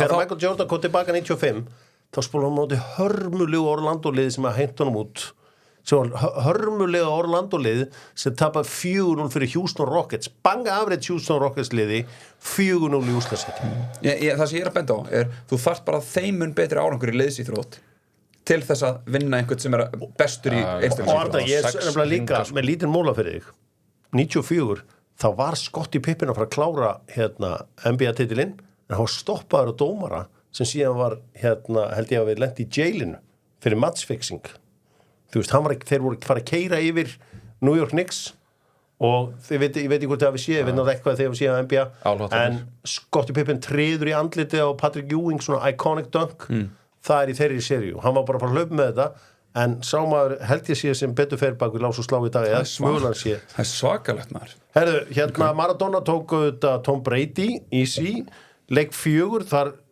að því Kobe maður Kobe tók Ronaldo þykka því að ég sá náttúrulega Ronaldo því þú náttúrulega bara 4 ára þegar hann var vist upp til besta ég bara alveg sammála já, því að Ronaldo var bara hann var ekkit sami leikmaður en eftir þessi meiðsli og hversu lengi var hann þú veist leikmaður sem við munum eftir á hátendinu Kobe Bryant kemst hjá fæstum á topp 10 en hann bara svo ít vinnir nei, það var náttúrulega alls ekki það sem hann var nei, hann, í præminu náttúrulega þú veist, hann leifir alveg skelfilegu Detroit Pistons liði að labba yfir sig Þetta var bara alveg eins Detroit lið og labbaði yfir hérna Jordan hvert ár nema þeir þessi gæðir voru harðar Bill Embiid og þrír hófleikmenn úr þessu Detroit Pistons liði John Salley eða whatever leik 5, Pele á móti Michael Phelps og þarna var ég miklu mæruleikum en það sem ég respekta olimpíuleikana og the most decorated athlete of all time, Michael Phelps þá varði ég að hafa hann inni og ég svona hotvinnur Sundelda Breiðabliks það hefur verið litið á mig hot auga ef ég hefði ekki valið hann en þetta bara rétt ákvörðun Usain Bolt og Messi, þar ég með Messi því að ég bara veit hversu erfitt það að vera á toppnum þarna lengi nú ég fekk Serena Williams og Mörtu þá var náttúrulega bara Serena Williams auðvelt þar og svo var kannski eitt að aðerfiðast þegar með var Tiger Woods á móti Muhammad Ali Tiger Woods næstbesti golfari allra tíma á móti Muhammad Ali ég hef bara séð ofmargt lélegt frá Muhammad Ali þú veist, lélegasti bóksari sem ég séð þegar Larry Holmes lemur hann í köku en vandamálið að það voru náttúrulega svo rosalega gamall kalli en svona ef varðandi social impact og allt svona þá voru bara engin mikilvægur en Muhammad Ali en ég var hins vegar að segja þetta Tiger Woods Tiger alveg kontenter í dag andliti golfsins hann bara ástæður fyrir hvað golf í dag sérðu Asjubúan á báðu túrun bara tengja allir golf við Tiger Woods hann bara sportis ég Jack Nicklaus Gullbjörnin Gullbjörnin þú veist einna fáum Gullbjörnin þetta er mjög fáum mér fannst Tiger Slam verður aldrei ég hefði tekið allar viðröndar eins það er bara þannig vel gert það er bara hins vegar þannig að vel gert ég held má ekki vera ósammálaðir jú ég held að eftir 34 ára hafi Tiger aðeins neitt majors ég held það Masters bara einn nei, var það Masters? Það hlýtur að vera því hann var það 2019 sem hann vann Masters það er eina that's it ok en ég meina, viltu fara þá yfir meðslagsögunas líka eða nei, ég veit auðvitað að þú veist ef við höfum eitthvað svona ef og hefðu og ef hann aldrei meiðist þá hefur verið margir frábæri leikmenn þarna þá hefur mögulega verið með Lentini og eitthvað slíkt ef og hefðu og aldrei meiðist en hann er komin í 8 manna úrslit meira því frá Bullish Media á komandi dögum og annað slíkt höldum áfram að tala boltan Dóttarfútból tölum boltan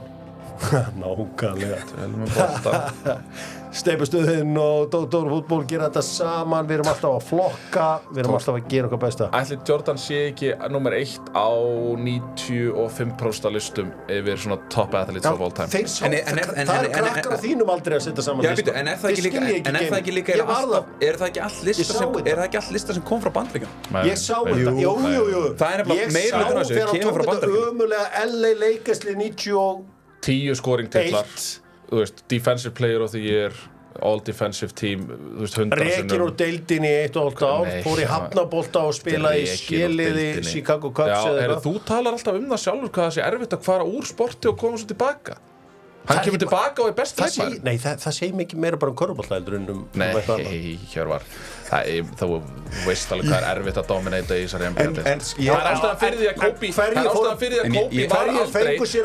að Kobe var aldrei statistikli besti leikmaður í NBA-deildinni þegar hann var að spila hann hefur aldrei pælt í statistík hann liðsmaður hann er eitthvað mesti statpantari hann er liðsmaður bilaður en ég hveti til þess að kíkja á statsin hjá Djokovic eftir þátt Ég var að hosta meira tennis Ég skora á þig að skoða Houston Rockets liðið sem vinnur 94-95 Já, ég skora þeir voru að býta Detroit Pistons liðið og eitthvað svona það, til dæmis það sem að LeBron James gerir í Finals 2016 ætti eitt og sér að íta honum áfram í sinni viðreik sko það að taka 73 á móti Cristiano það að taka 73 já, það er alltaf ósanngjarnt á móti Cristiano hann myndi vinna flest alla hann hefði alltaf mætt Cristiano á einhverju tímúti já, mögulega en það sem hann gerir 2016 er bara þetta var bara, hann var óheppinn hann lendi bara í United Liverpool í 8 lögustum stundum lendur bara í því þú lendur bara í erfiðri það er höldum áfram förum bæðsdeildina með steipustöðinni nóg að vera, styttist í þetta við höfum bara leik Vals og í á sunnudagskvöldi við erum ekkert að breyta því eitt eða neitt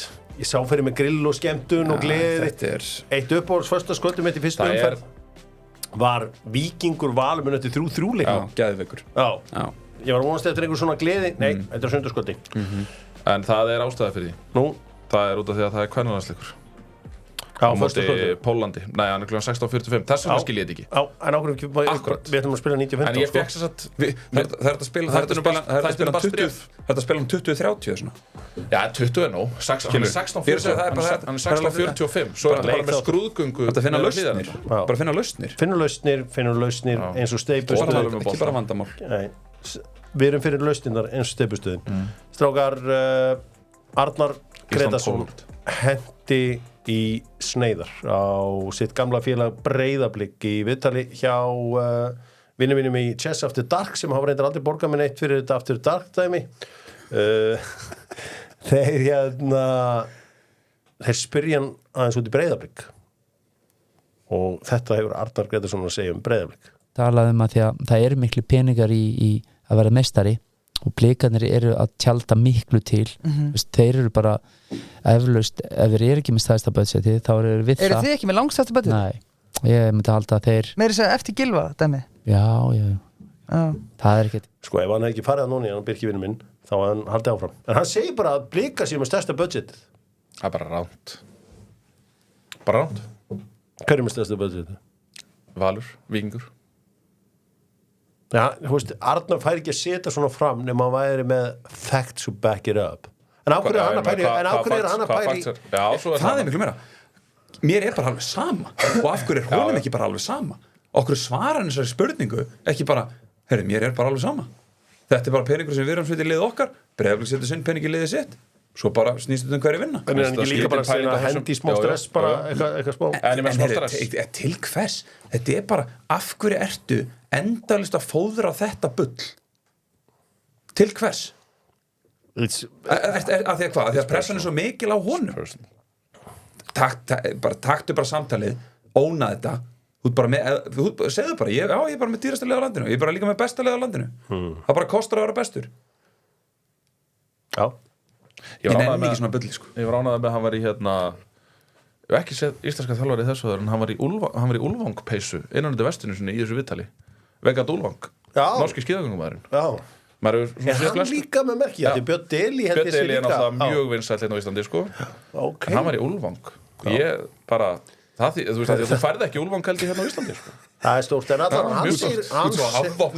hann segir Breiðablik með stærsta budgetið allt í hennum fór að bara hitta kortið færðist af hlýðarenda niður í Smára ég myndi segja öfugt, þetta eru öfug áhrif að það fara allir að hugsa þetta er ekki alveg rétt sko þeir af hverju er Arnar Gretarsson að segja þetta það er umræðan, hún verður þannig þeir halda þess áfram að ræðamálin heldur það sé að vera borgunum 100 milljónir ári ég held að Gylfi við hefði bara svissa Everton-dílum yfir í Vals ekki alveg ég náttúrulega þekki ekkert hvernig það ég myndi nú halda að hann standa ágætla stenningurinn hann heldur hann standa ágætla hann er grunna það þannig að hann ekki við skýna að Gylfi sé á svona bara meðaldíl einhverjum manna hann er bara venjulegum góðum samning hann er hæstlaun á styrri deildinni gerir ég ráð fyrir annað þætti mér bara mjög furðulegt en ég held það sé ekkert eitthvað bæja mæl sko nei það þarf ekki að vera hann er hæstlaun það getur verið og fyrir Gylfa þá séu þá er það bara með Breiðablik með stærsta budgetið nei eða já nei frá mér Breiðablik með stærsta budgetið nei eða já nei ok þá er þannig ég ætla að trúa Arnari hann veit hvað hann syngur ég meina hann fær ekki að segja svona hluti hvaða gögn er hann þá með sem að eru ekki visible to the human eye. Ekki hugmynd, en hann bara fær ekki að henda svona út, ef Arnar Grétarsson var ekki 100% vissum að Breiðablik með stærsta budgetið, þá var hann ekki að henda svona út. Það er bara pottið. Ég veit ekki alveg hvað að því að vera með stærsta, þú veist, er það galli? Þetta gæs að reikna nettopp, hann bara að segja bara fólki, það verið að setja hellinga peningum í þetta. Já, áttu ykkur á því. Og það komu 500 milljónir inn til Breiðabliks og síðast tíma. En það er líka það sem er pirrandi í þessu. Það er, af hverju erum við þú veist, af hverju erum við að forða, af hverju erum við að láta eins og þetta sé eitthvað svona, ég vil ekki vera hana efstur í þessu, hvað ruglið það? Skilur, býta af hverju ekki? Af hverju viltu ekki bara vera efstur? Ef félagið er að ákveða að setja peninga í málin, gera þetta almennilega, vera með bestu leikmenna, vinna alla titlana, er það ekki bara geðveikt? Er það ekki bara akkurat það sem stuðningsmenn liðsins vilja? Óna þetta bara, peppa þetta. Herru, sáðu þið nýju auglýsinguna? Var ekki bara fínt? Jú. Mjög fínt hjá þeim, þetta var glæsið hjá þeim. Arnar Gunnlaugsson er hérna svona, það kemur alltaf í ljós, hann er ekki frábær leikari. Hann svona skín svolítið í gegn fyrst mér oft. Hann er mikill áhugamað samt bíómyndir. Já, geggjaður skilur, en það er bara fyndið, hann er ekki mjög góður leikari. Á að segja hverju góður leikari. Rúnar Kristinsson. Rúnar Kristins. Já, Stúkar Kristins. Hann er góður leikari, ég geti sagt þér. Hann ekkert tíðan bara einhvern tíðan gera eitthvað með Pepsi Max með hann að Greta Guðjónsson. Og bara ég sagði henni 10 sekúndur, heyrðu, þetta er þykistunni leikmaður. Þú ert að tala þessum, hann er 39 ára, hann er ekki búin að spila þetta síðust 2 árin að vætur allar engar. Og svo bara, á. Það var geðveikt. Hann bara tók þetta bara svona. Beint í karakter. Beint í þetta, bara að tala. Geðveikt. Ég með sumir bara með þetta var ekki og þetta var bara fyndið að þetta er í auglýsingunni, þetta er dálítið evident hann. Að hann svona kannski. Þetta var mjög fínt. Þetta er mjög góð auglýsing. Það var ábyggilega þetta kvart yfir einhverju þetta. Það er eitthvað svona sæt eins og var alltaf, þú varst náttúrulega með Gunnar á Völlu sem var geðveikt. Svo varstu með hann að Greta Guðjónsson, það var eitthvað svona sæt svolítið. Já, menn svona side product eitthvað af deildinni sem er að fjalla með dókina. Ég hef svo gaman að þessu, sko. Ég hef svo gaman að öllu svona hliðardæmi, sko. Herri, ég er náttúrulega svona jákvæðar en flestir. Já, þú það. Hérna, ég þóri ekki að hringja, ég þóri þetta, en ég vil ekki vera að hringja í Hákangana meðan ég er hér í þessu, en ég væri til að sjá Gary Martin í Háká. Hann að leita þess að liði. Það hefur boðist. Já, ég veit alveg að það hefur boðist. Ég væri bara svo til í bara eitthvað svona þá gæti ég fara að peppa þetta mótarmennlega að above er mættur. Þetta væri svona eins og að sæna Alan Shearer 33 ára sko. Vitum hann að vara að skoða á mörk inn í kórnum, under the lights. Ég væri svo til í eitthvað svona til að keyra mig í gang eins og þegar við fengum Bruno hérna í vörnina. Bruno Suárez. Þá var maður bara shit, þetta er að byrja. Þetta kemur með alls konar líf inn í þetta. Já, heldur betur. Stefán Ljúbusits, hann er vinterleglega á leiðinni eitthvað á Norrlöndin. Það eru leiði á Norrlöndunum að það er ekki til svona sendur í heiminum sem 1.97, stangalt. Svona leikmenn, þeir gangi ekki laus hala sko. Og mörkin sem varum við séð frá honum á þessu undirbúningstímabili. Þetta var ekki heimi áhuga með sko. Byrju, Gunni, nú skiljið ekki. Ég var bara þú varst bara Hefur séð hennar leikmann? Já, auðvitað ef ég sé Stefán Ljúbusits spila. Það er ekki margir It's not the way you said það er ekki að þú hafi sagt það heldur hvernig þú sagði það ég var bara hlæja það er ekki margir eins og hann gaman að listisendum það er ekki margir eins og hann í heiminum í heiminum það er ekki margir svona ef þú er í marki og ég væri að gefa fyrir þá myndi ég bara láta hann skoppa einu sinni og gefa hann svona innanfótur upp í loftið og búið til einví á millikar já, hann færi á 7. hæðina minn maður Nei, ég fara alltaf með hníðu komist menn aldrei það er hníðu í öklan á honum en ég er mjög hrifinn á honum mér finnst hann hérna ég er bara 100% sammála bara ekki spurning stóru staðir en hvað, er eitthvað lið? Ég veit ekki alveg nokkuð hvað það er en það eru lið á Norrlöndunum bara held ég reyndar í bjöldildinu ekki efstu en stórfenglegur leikmaður sammála því já svona uník upp á hæð og góður í loftinu og svona, ég skil ekki ennþá hvernig hann skoraði ekki fullt af mörkum í HK Nei.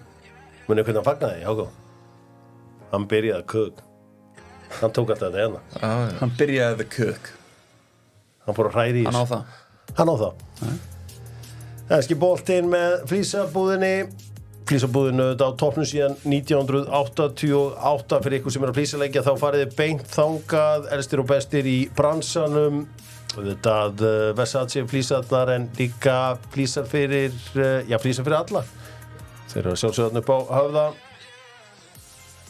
Heyri, það auðvitað svona meðislega þetta inn í enska boltan, þannig að ég hef höldum okkur aðeins frá því, en það Andy Robertson, leikmaður Liverpool, meiddist í gær með skotska landsliðinu. John Stones voru á velli eftir bara nokkra mínútur.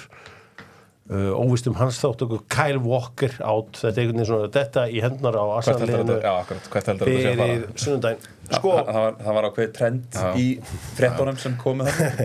Ok, ég satt myndi Arsenal-mann í gær. Hann sagði við mig, jæja, þá fer alltaf að hrynja. Ég sagði, nú byrja á hverju. Hann sagði, bara alveg svo 2022, alveg svo 2023, nú síðasta landsleiki búið, nú hrynur allt, við vitum það alveg. Ég sagði, þetta ok, leifum satt hann að spilast, sjáum hvernig það fer. Hvað getið þið sagt við þennan mann? Og bara sem fær hann til að trúa að í ár verður þetta eitthvað öðruvísi. Byrju, hvað sagðirðu? Nú fyrir alltaf hrinja. Hvað var ástæðan fyrir það? Bara þetta eins og 2022 hrundi þetta þegar að Tottenham stál einhvern veginn meistaradeildi sætinu okkur ótrúlega hátt á loka metrunum. 2023 leiddu þeir deildir ég veit ekki með 5 stigum með eitthvað álíka og þeim tókstu klúðurinn þannig að þeir bara endur langt fyrir og mótið á búið eitthvað 35 leikið eitthvað. Af hverju þetta verður öðruvísi ár? Var spurningi frá honum.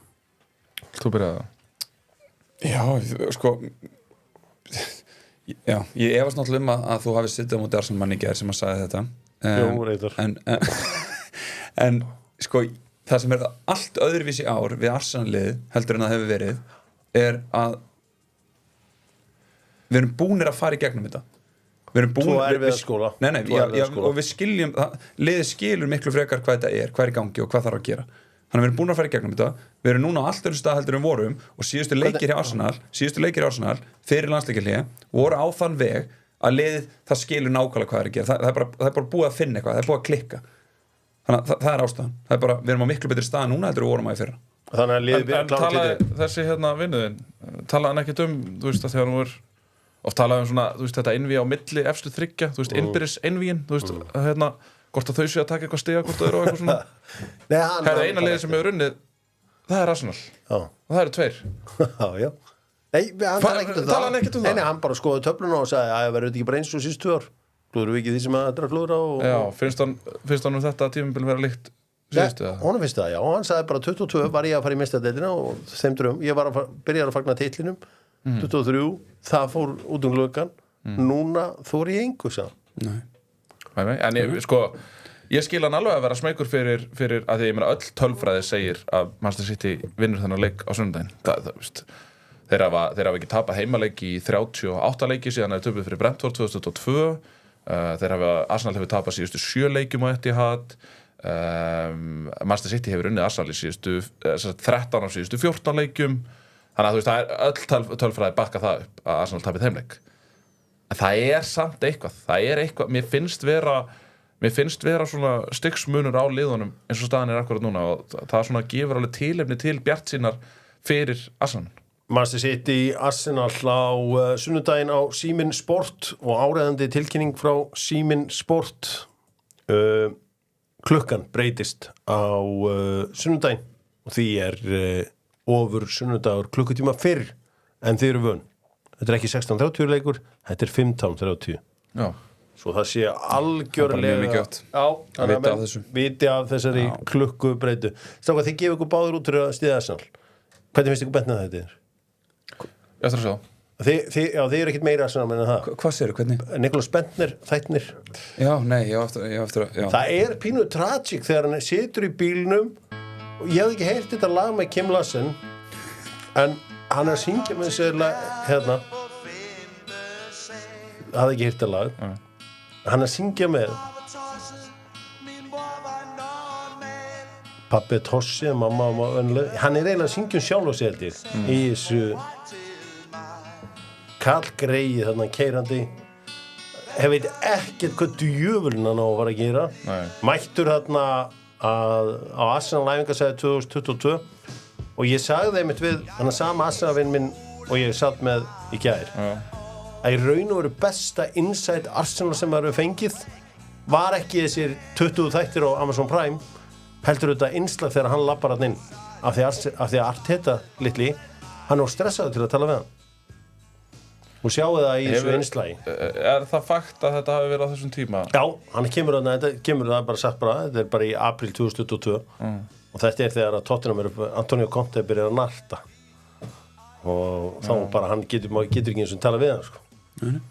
Og er það teiknið upp sem eitthvað ég skil ekki að þetta interlút á Tottenham ég skil ekki akkur ef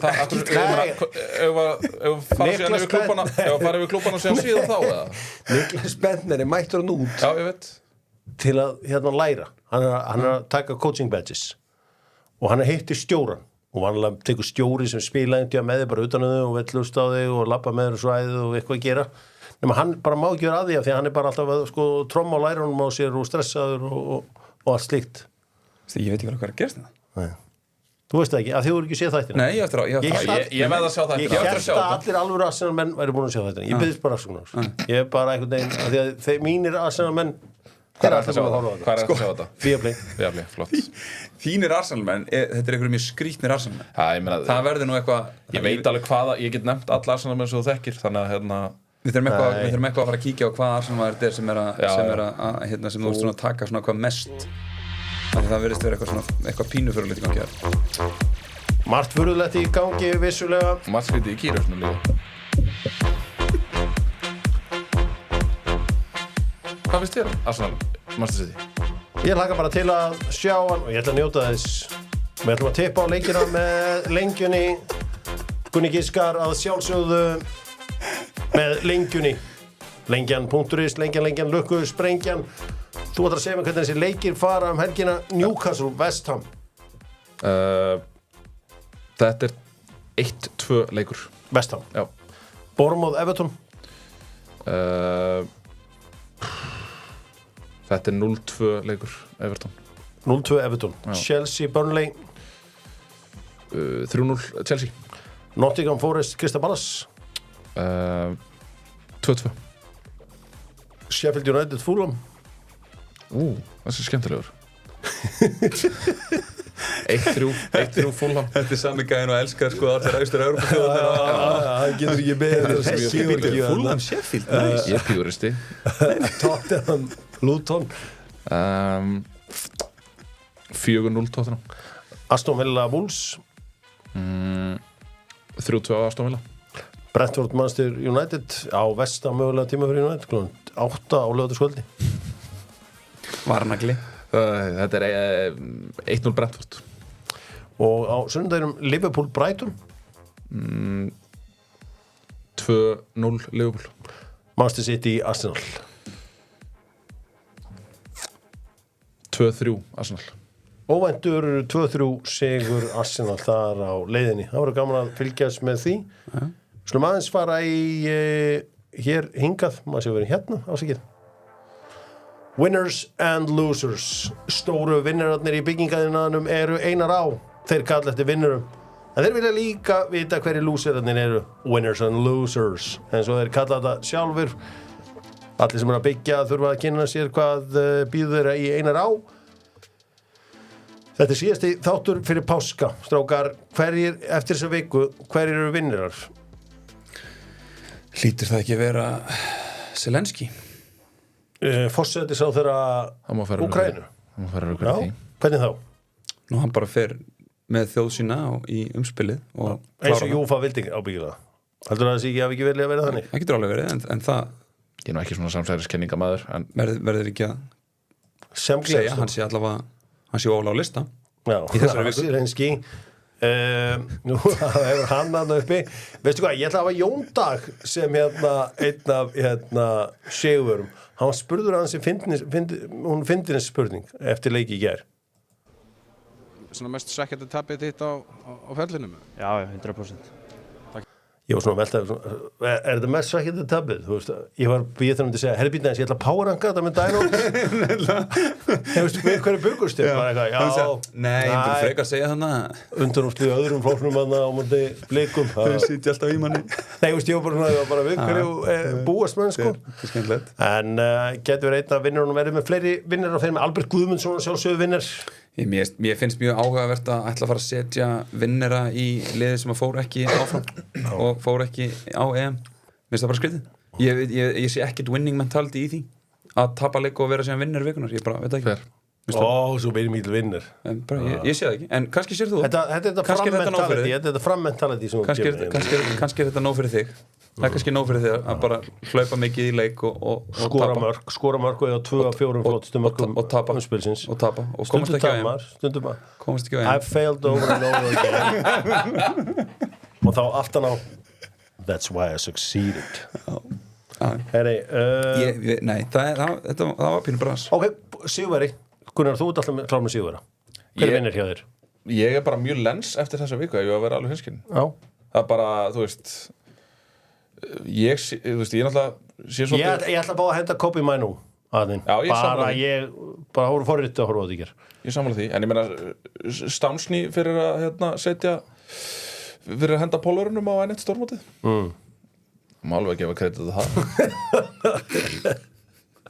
heldur betur ekki? Jú, má heldur betur gera það ég ætla líka að setja Julian Nagelsmann að þinn hann virðist verið að ná einhverju smá takti í þýskalið já, bara 100% þeir líta bara mjög vel út þeir eru ekki alveg uppsöfla eftir að geta ekki neitt þá er þetta bara að fara að líta sem vel út lúsirarnir því miður, þá var það þeir ekki með það var einfaldara hver er lúsirar? fannst mér að kokka blista þar það er svona, eitt sem kom hratt á blað var Arnar Þór Viðarsson já þetta var vond vika fyrir hann þetta var vond vika fyrir hann já, bara sagan svolítið hún er svona að koma kannski aðeins í baki á hann út frá því gæðin sem við sjáum í Alberti í þessum tveim leikjum það er kannski mögulega að skila okkur einhverja aðeins að hafa hann í reilinu viðurkenna þannig hann var eitt sem fór á blaðið mér og var annar lúsir? Mér finnst það bara að gera ógeðslega flotta hluti í þessu umspili. Mér finnst það bara að gera vonda skiptingar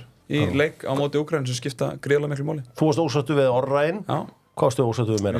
Mér finnst allar þessar skiptingar fyrir skrýtnar. Svo er, þú veist, af hverju er Gylfi ekki í hópnum? Þú veist, af hverju erum við ekki með hann? Ég meina, Arnar Gretarsson þjálfari hans Gylfa sagði að hann væri nokkru vikum frá þessu, þannig að hann skaut þetta þjálfari Gylfa skaut þetta sjálfur. Að sjálfsögðu segir hann það. Hann getur alveg verið í þessum hóp. Ef hann gat verið í hópnum, ef hann gat verið í fyrri hópnum, skilurðu, ef hann gat verið í því, þegar hann var valinn síðast, það var óskilnilegt að hann getur ekki valinn. Þá var hann í Lyngby, þá var hann í Proffabólta. Já, þetta er bara lélegt. Það eru lélegar ásakanir. Akkur hann velja hann ekki? Hann er 35 ára og hann har ekki spilað í 3 ár. Nánast. Jú, þú varst að telja sjálfur. Já, Lyngby tíman. 360 mínútur. En hefði hann ekki byrjað þá leikinn til Skaganum ef hann var í toppstand? Nei, akkur ætti Valur að fara að riska því. Ég spyrði bara. Nei, akkur ætti Valur að vera að riska því að hann spila hann út í Skaganum í hverju leik. Þú getur ekki haldið leikmönnum í bómul bara alltaf tíma. Jú, þú gerir það. Hvernig fannst hann að koma inn á móti Skaganum? Þetta var bara hörmulegur leikur að ekkert að koma inn í. Þannig að, þú veist, ég hef miklar ágjör á þessu valsliði. En það er hann svo. Þannig og Alfreð, akkur kemur Alfreð ekki inn á? Er hann þá lúsir, Alfreð Finnbogason lúsir, hann satt allir tíman á bekknum. Hérna hér. Hvað er að gerast hérna? Og er lúsir þá? Nei, hann bara fór á lista. Hver er fleiri listi? Lista? Ég var búin að koma með 2 aðra hérna. Southgate. Southgate. Fær 2 heimaleiki til þess að búa til Pep og skila einhverju smá stemmingu inn í ensku þjóðina. Klúðraði. Hann fær reynda döðafæri á því á móti Íslandi. Já, en klúðraði í þessum 2 leikum. Brasilia, Belgia. Hann getur Peppa þjóðina svolítið. Fleiri lúsar? Já, Arnar Gretarsson fyrir þetta Chess After Dark dæmi. Ég sé svo sem ekki ég sé ekki neina lúsera í svona stöðum kannski Allotek bréfið mín þau hafa séð betri dag heldur en síðustu viku en annars bara góður En þú ert Diamond Hands Já, ég bara glimtu hugmyndinni að ég selji þetta sko Þú ferði ekki út núna sko Glimtu hugmyndinni Skulum gleyma þeirri hugmynd Það er engin lúser Nei, svona í grunninn ekki sko Herru, langt frá að vera lúsi vikunar en maður sem fekk mjög furðulega spurningu eftir leikinn á móti í gær við skulum heyra hérna þess Jói Berg bara, það var verið að flauta til leiks bara nýbúið og hann kom að staða hann hélt morgunum þegar hann vaknaði, hann var að leiðin á EM Þú er búin að spila fyrir landslið í mörg ár þú fara á 2 stórmót en þú ert ekki að yngjast Var þetta mögulega þinn síðasti landsleikur?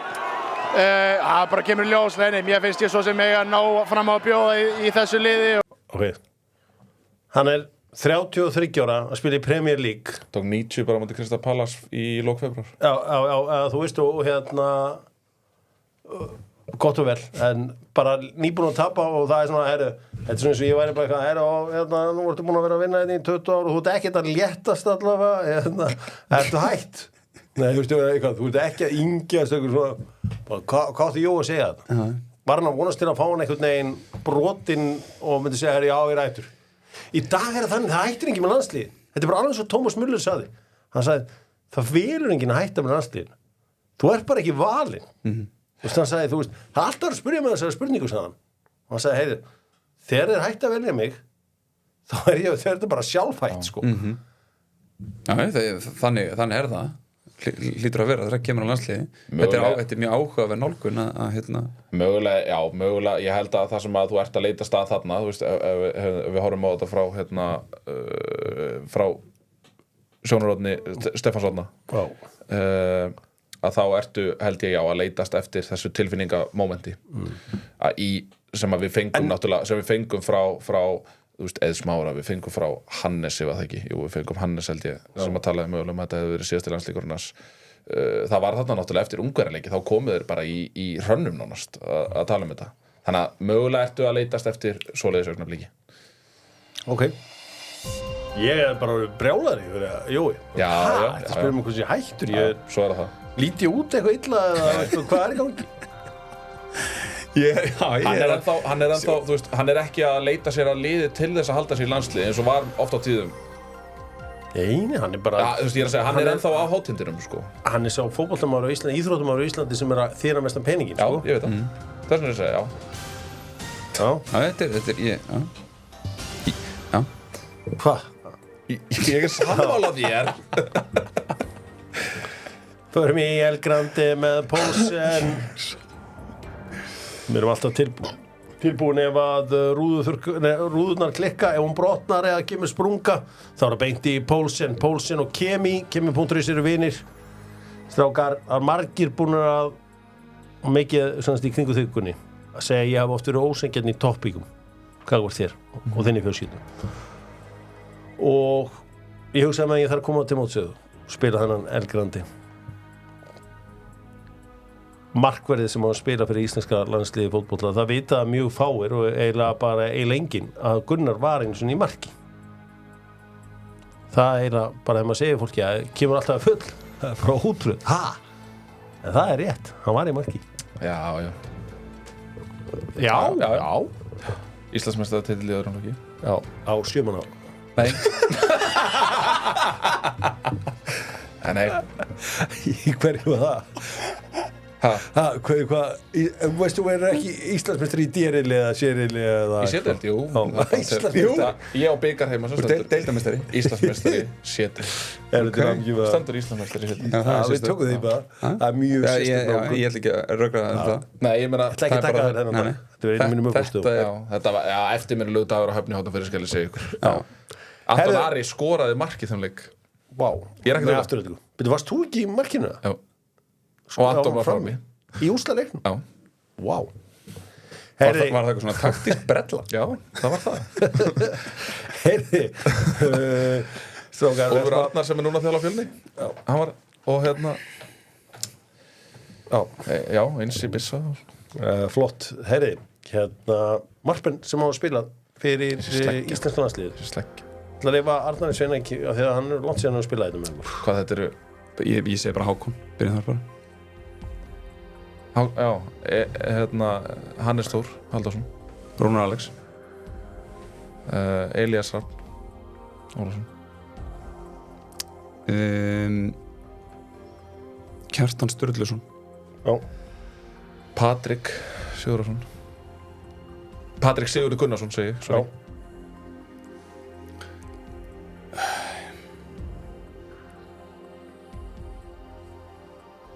Hvað heitir hann sem var í City?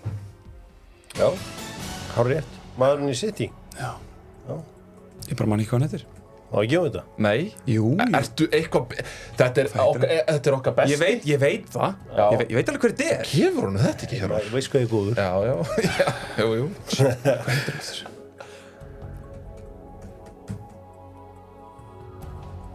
Þetta er gjörðulega rögla. Það nú fleiri. Já, svo þegar maður er fixetar á eitt, sko, þá fer maður allt inn að blanka, sko. Hver var hérna hálsökvinn á sínum tíma? Í siðaskiptunum? Nú hef ég skrifað ófáar. Jón. Siðaskipt? Hversson var hann? Ekki Jón og Hversson. Siðaskiptin Ari? Á Hólum? Ari Gaut? Nei, Jón. Hann heit Jón Arason, eða ekki? Já. Markmaðurinn heitir... Ari? Nei, hann er Arason. Fuck me, ég man þetta ekki. Ég klikka. Nei, við verðum nú að halda eitthvað áfram með það ekki. Nei, þú getur ekkert farið í þennan leik með mér, sko. Ekki? Nei. Árni Gautur? Árni Gautur. Sko, ég var með Fredrik Skram. Svo ætlaði ég nefnilega að fara þessi í smá leik, sko. Sko, Halldór Halldórsson. Já. F-fáingur. Hann á leik í landsleiki marki held ég. Árni Stefánsson. Hann á landsleiki marki. Árni Stefánsson. Hann Króksari. Já. Hann á leik í marki. Já. Fredrik Skram náttúrulega á leik í marki. Skandalli hafi ekki náð því. Það er alltaf mjög liðlt. Daði Lára á leikmarkið ekki.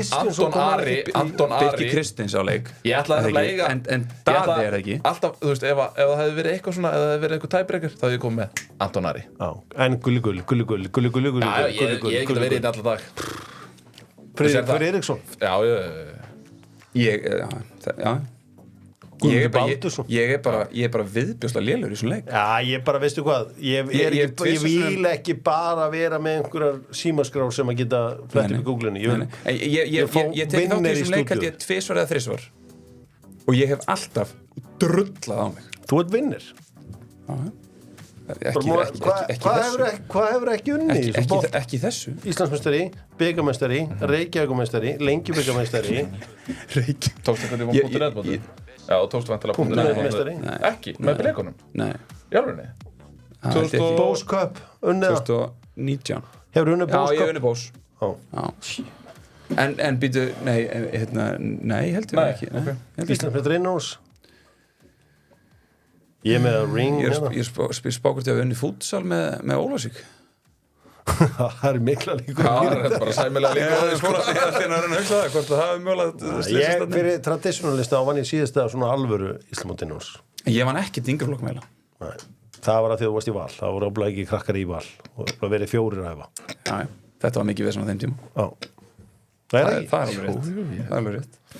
Þetta er ekki allir sem búa við þann lúksus eins og í Kópavoginum að bara vera með 2 lið og það bara fara allir í þau 2. Já. Það er aðeins fleiri lið þarna á höfuðborgarsvæðinu sem er að berjast um hittum. Svo er náttúrulega líka þjóðleikhúsið að keppa talent líka. Já. Það er alveg rétt. Það er miklu meira freystingum líka í Borg Óttans. Það er miklu meira freystingum í Hætti því að þykist þér að Borg Óttans fyrir að var síðast 30 miljónar rán í miðbæ Reykjavík. Það var verið að hendi þið bara það er bara miklu meira freystingum í Borg Óttans í Reykjavík. Það var bara hérna verið í Hafnarfjörginu ekki? Það var hérna bara í Vídeóbankanum. 30M. Það er mjög hart. 30M. Það er ekki verið, svona ekki ert í miðbæ Reykjavíkur. Nei, en ég held fer þessi bíll þangað. Ég held hann hætti sér bara ekkert inn á það svæði. Það er ástæða verið því. No go zone. Já. Það er bara förum ekki í miðbæn. Förum ekki á það svæði. Það var ljóta völd. Þannig að þetta sé ykkur af þessum vinnum mínum í Hamrabúkin sem ég er ofta að hitta. Nei, ég neitt að trúa þetta. Var alveg þaulskipulagt. Þetta var lúka ekki eins og menn sem er eitthvað þaulskipulagi eitthvað dót. Þessi vinnir mínir í þarna, sko. Dr. Fútból verður með hjópkviss í kvöld. Sérstaklega gaman að fá Arnar Svein Geirsson hér til okkar og svo sem ágætt líka að fá Gunnar sem að gera sitt besta og er alltaf einhvern veginn að reyna sitt allra besta. Lækkaður fórkjöfna þér andúti? Já, ég svo sem áttur að skráða inn. Ég get alveg gert það, ef þú vilt það. Nei, það er ekkert mjög ef þú vilt það. Það er ekkert. Málið er, ég brendi mig á því nefnilega fyrst, sko. Ég held að væri nefnilega alveg, ég var alveg bara verða að koma stund í 10 fórkjöf, svo ég segi bara hvað. Ég ekki þar. Nei. Akkur ætti ég að vera að chasea það að ég bara mjög stoltur einhvern veginn, ég held ég sé 12 held ég. Já. Ég mjög stoltur 12-ari bara. Þú veist, Þetta er svona mediocre mindset. Já. Nei, alls ekki. En mér finnst bara mjög skrítið. Já, ég með 3,1. Svo bara spila maður með það var eitt hjá okkur sem frábær leikmaður og fínn og allt þannig en hann var að spila allt og lári fyrir Já ég nefnilega vil spila bara á minni forgjöf þannig að ef ég á skilið að lækka ég skilið öllum mínu hringum meira það að við tókum 9 þarna þegar ég er eitthvað slæmur í bakkinu þarna eftir 9 hann var þreyttur það er bara þessi bara hættur í þreyttur á 9. en þá er það þessi nýja kynslóð ég skilaði þér samt það ég held að veri stutt eftir ég hendi innan birdie en ég andlitaður já það var endar einn af þeim rosalega er GBM meira ámakskerfið það? Nei ég er með ámakskerfi af því að hjálpar mér bara að labba beint og svona af því ég er með þannig skrokkað ég á ekki að vera að gera ég set kerfuna á botn þegar ég labba svona velli og held bara í og læti eiginlega sjálfbættir draga mig það er einhvern tíma að GKG og svona labba hann svona platt upp eitthvað þá seti ég hana bara í max og lappin er einhvern veginn ósjálfrátt fylgja með já ég er bara mjög hraun á þessu Ert þú með þetta á bakinu eða? Ég? Nei, það klikkir dótana bara þess að klassísku klikkir ekki það, ég get ekki í gólu lengur ég rótir á milli þess að hafa þetta á bakinu og lappa með þetta ég seti ykkur það, ég var búin að æfa eitt högg alveg rosalega fyrir þessa ferð 40 metra bara svona með 60 gráðunum bara á drepan á miðjugrín og búin að slá þetta svona miljónsinnum básum works every time bara fekk ég tækifæri fyrsta daginn bara að sína mönnum hvað ég hafi gert þá völlurinn svo harður já ég skallaði hann eitthvað 63 metra út af eitthvað og ég ætlaði svoleiðis að heilla alla með högginu sogast hún í gríni sko. það var eitthvað minna nei, eftir það hætti ég bara að beita því hvernig var pútirinn andandi? hann var sjónandi ansirinn, ég þorði eiginlega ekki að setja hann í ég fekk að ferðast með hann í handfárangri því að hann var það heitur ég vil ekki setja hann í rýmið þetta er bara sama þegar maður var að fara í svona æfingarferðar það er bara, því maður takkarskónir í handfárangri þetta er bara sama pútirinn verður að vera pútirinn í handfárangri alltaf í handfárangri þú replacear þetta ekkert nei, þetta er sko Gold Pride gripið mitt sko reynda fylgir það með það er ekki special grip takk fyrir